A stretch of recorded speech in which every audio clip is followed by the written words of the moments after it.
दर्शकों, कहा जाता है कि काल भी क्या बिगाड़े उसका जो भक्त है महाकाल का।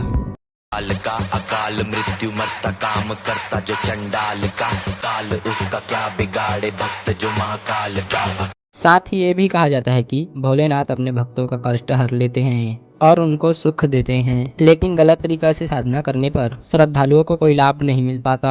आज हम ऐसे ही श्रद्धालु का अनुभव सुनाने जा रहे हैं। दर्शकों, ये है डॉक्टर देवेंद्र जी, जो कि पहले शिव जी का भक्ति किया करते थे। साथ ही ये शिव जी के मंदिर पे जाकर पूजा अर्चना भी किया करते थे। इतनी कठिन साधना करने पर भी इसे कोई लाभ नहीं मिल पा रहा था। पूरे परिवार को बीमारियों ने घेर रखा था। नशे का लत इतना था कि 500 रुपए का गुटखा एक दिन में खा जाता था।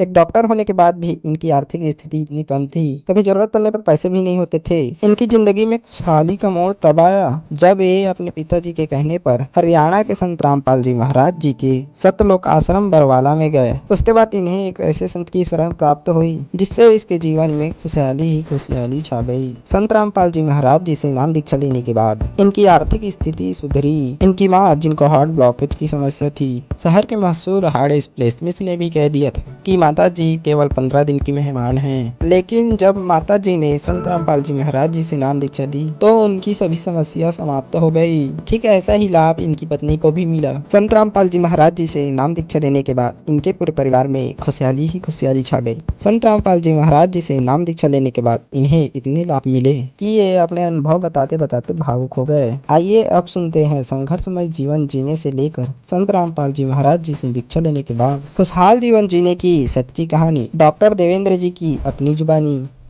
नमस्कार सर। सर क्या नाम है आपका? मैं देवेंद्र उमरे सर। देवेंद्र जी आप कहाँ से हैं? मैं ग्राम घोटवानी, धमधा ब्लॉक, जिला दुर्ग, छत्तीसगढ़ से हूँ सर। देवेंद्र जी, संत रामपाल जी महाराज से नाम दीक्षा आपने कब ली? मैं 13/4/2013 को नाम लिया हूँ सर। देवेंद्र जी क्या काम करते हैं आप? मैं जनरल प्रैक्टिशनर हूँ सर, गांव में डॉक्टरी करता हूँ सर। देवेंद्र जी आप क्या भक्ति साधनाएं करते थे? जी, मेरे पूरे परिवार में शंकर भगवान की आराधना करते हैं। मैं भी उनके साथ ही करता था। मेरे बड़े पिताजी वहाँ सी कोकड़ी एक मंदिर है सी कोकड़ी के नाम से, वहाँ ज़मीन से निकला हुआ शिव है करके सब पूजा करते थे। मैं भी उनके साथ सुबह जाता था सर। मेरे गांव से 4-5 किलोमीटर पड़ता है सी कोकड़ी।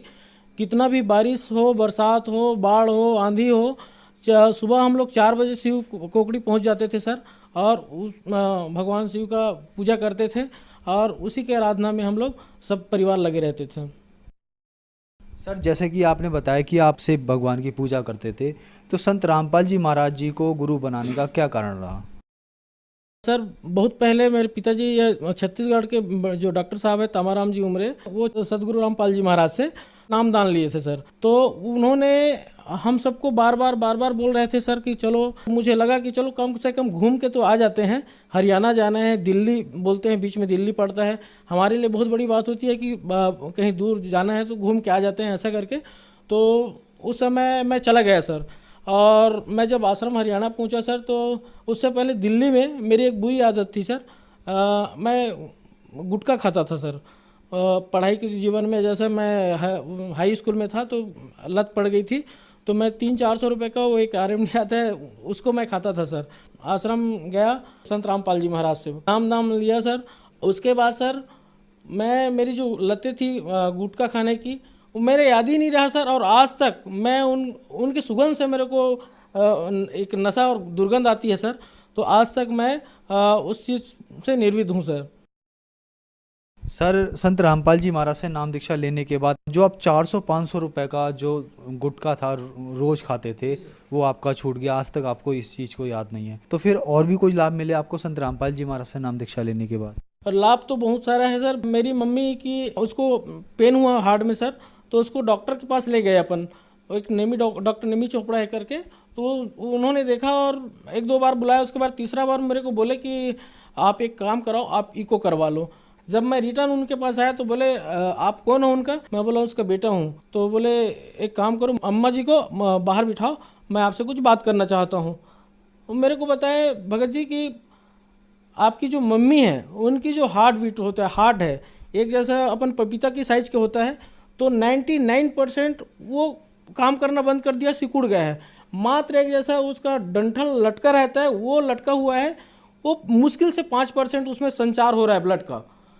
और मैं डॉक्टर हूँ, मैं समझ रहा हूँ उस चीज़ को भगत जी। तो सर मैं उस चीज़ को रियलाइज़ किया कि, तो मैं बोला उसको अब क्या करना है सर, ऐसा करके कुछ दवाई लिख दो या कोई सर्जरी होगा। बोले कोई सर्जरी नहीं है, कोई इलाज नहीं है, आप उनके बेटे हो, आप एक काम करो, इतने दिन तक सेवा किए हो, आप इनको 10-15 दिन 20 दिन जितने दिन भी इन लोगों का ये चलता है श्वास, आप इसका सेवा करो।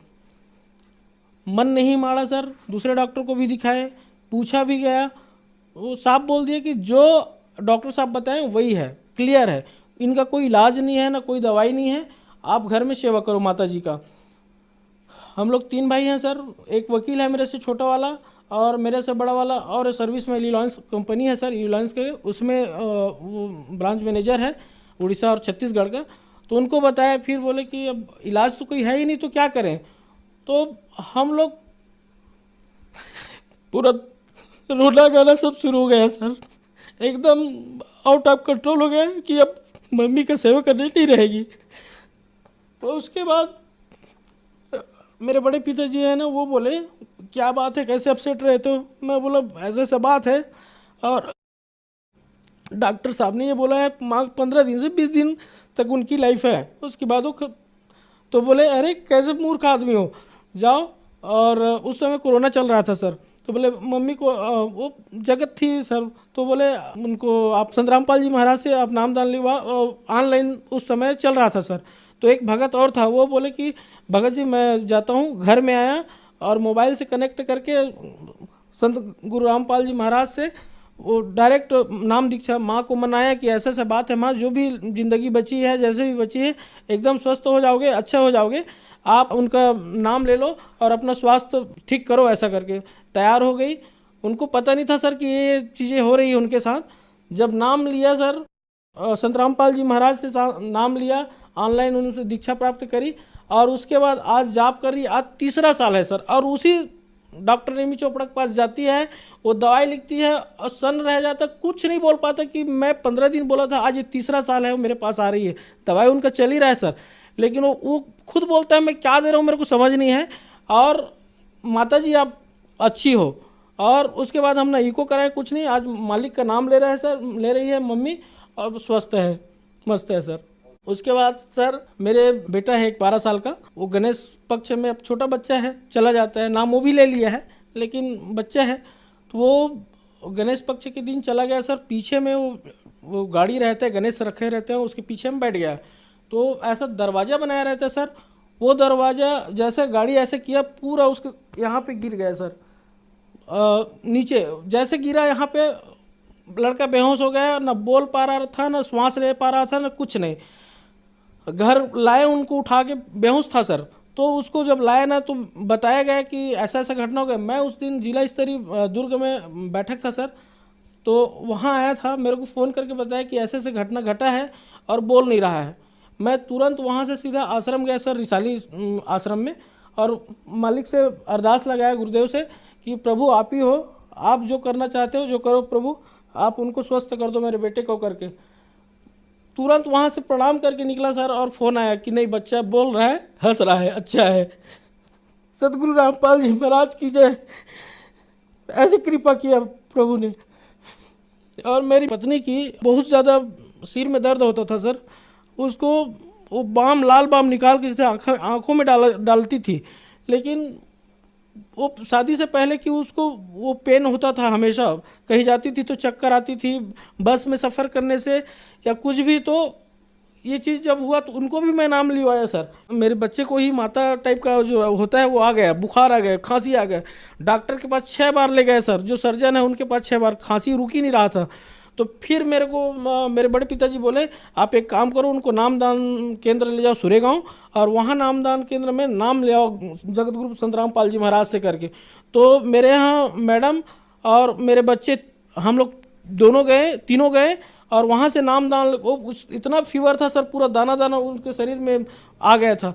वहाँ से नामदान लिया, चरणामृत लिया, गुरुदेव का प्रणाम किए सर, ना खांसी नहीं आया उनको, ना उनका फीवर ख़त्म हो गया, उनका दाना ख़त्म हो गया। और मेरे यहाँ धर्मपत्नी की, उसकी जो आँखों की जो दर्द था, सर में जो दर्द था, वो आज तक नहीं हुआ सर। कोई भी सफ़र में जाता है ना कोई उल्टी ना कुछ नहीं, कोई सब ठीक हो गया सर। मैं प्रैक्टिस करता था गांव में, रोज कमाता था, रोज खाता था सर। मैं कोई पैसा नहीं बचाता था, मेरे पास कोई पैसा नहीं बचता था। मेरा बड़ा भाई मेरे को बाइक लेके दिया था, दुर्ग में रहते हैं दोनों भाई, और जीवन चल रहा था सर। लेकिन ऐसा नहीं था कि मेरे को जैसा मेरे को 5,000 रुपये की आवश्यकता पड़ेगी तो मेरे पास सडनली मैं वो पैसा ले आऊँ। लेकिन मालिक की ऐसी दुआ हुई, ऐसी कृपा हुई सर कि आज इतनी अच्छी मेरी प्रैक्टिस चल रही। मैं पिछले साल कोरोना के समय फार्मेसी भी किया सर, और मेरा प्रैक्टिस इतना अच्छा चल रहा है डॉक्टरी सर गांव में। आज मेरा खुद का एक बहुत बड़ा हॉस्पिटल खुल गया है सर, और मेडिकल खोल दिया हूँ, साइड में मेडिकल भी है मेरा। और मालिक की दया से इसी साल अभी दिवाली में सर मैं एक कार भी लिया हूँ सर। ये सब उन्हीं की कृपा है सर, मेरे कोई औकात नहीं है, वो परमपिता परमेश्वर, कबीर परमेश्वर की ही कृपा है, जिन्होंने आज मुझे इस मुकाम में पहुँचाया सर। सर आप डॉक्टर हैं तो यहाँ पे ये सवाल तो बनता ही नहीं है कि आपने संत रामपाल जी महाराज को अंधश्रद्धा के तहत गुरु बनाया होगा या आप पढ़े लिखे नहीं हैं। जैसे कि आपने बताया कि आपकी माताजी को हार्ट ब्लॉकेज था, को डॉक्टर ने मना कर दिया था, और भी परेशानियां आपके साथ हुई। आप डॉक्टर होने के नाते आपने भी अपने परिवार का हद से ज़्यादा इलाज करा होगा, तो सर ऐसा कैसे संभव हो रहा है कि जो लोग सभी जगह मना कर देते हैं, ऑल इंडिया मेडिकल भी उनको फेल कर देता है, सभी डॉक्टर मना कर देते हैं कि अब इनका इलाज संभव नहीं है, लेकिन संत रामपाल जी महाराज के दिए हुए मंत्रों से, भक्ति से, शक्ति से वो बंदा ठीक हो जाता है। आपके साथ भी ये चमत्कार हुआ है, आप खुद एक डॉक्टर हैं, तो इस चीज़ को हमारे दर्शकों को आप किस तरीके से समझाना चाहेंगे? मैं सभी लोगों से यही बोलूँगा, आज मालिक चारों युग में आए हैं, आज भी कबीर परमेश्वर के रोल में हमारे जगत गुरु संत रामपाल जी आए हैं, साक्षात परमेश्वर हैं। इनके आशीर्वाद से, इनके मंत्रों के जो जाप है, जो शास्त्र विधि से जो ये बताते हैं, पूरा खोल के एक एक शब्द को दिखाते हैं, लोगों को बताते हैं, ये कोई साधारण नहीं है, ये जगत, ये परमेश्वर है, कबीर साहब है, ये साक्षात कबीर के रूप में लीला कर रहे हैं। अपना मोक्ष चाहते हैं आप सब इस लोक से, अगर अपना मोक्ष पाना चाहते हैं तो बिल्कुल इनके शरण में, संत रामपाल जी महाराज के चरण में आइए और अपना मोक्ष कराइए। सर जैसे कि आपने बताया कि संत रामपाल जी महाराज के मंत्रों में शक्ति है, आप एक डॉक्टर हैं, तो क्यों ना संत रामपाल जी महाराज को ही, जो लोग बीमार हैं उनको नाम दिला दिया जाए, संत रामपाल जी महाराज उन्हें ठीक कर देंगे, क्या कहना चाहेंगे? उनके मंत्रों में शक्ति है सर, और साक्षात परमेश्वर है सर। उनके सानिध्य में जो भी आएगा, उनके चरणों में जो भी आएगा वो स्वस्थ हो जाएंगे, उसमें कोई दो मत की बात नहीं, वो साक्षात परमेश्वर है सर। सर संत रामपाल जी महाराज से नाम दीक्षा कैसे ली जा सकती है?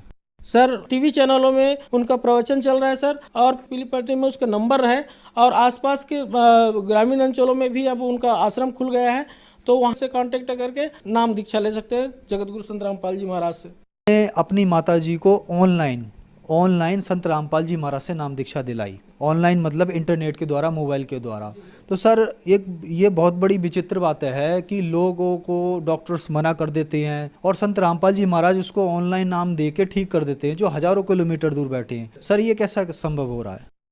मालिक के सामने क्या असंभव है सर, वो साक्षात परमेश्वर है, उसमें कोई असंभव वाली बात नहीं है।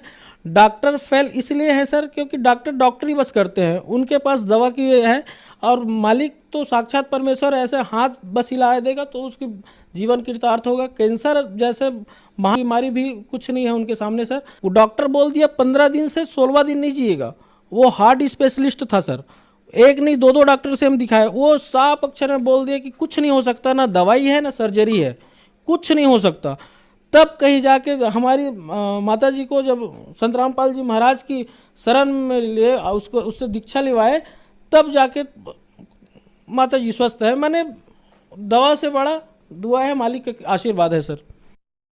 डॉक्टर देवेंद्र जी, हमारे चैनल पर अपना समय देने के लिए आपका बहुत बहुत धन्यवाद। धन्यवाद सर।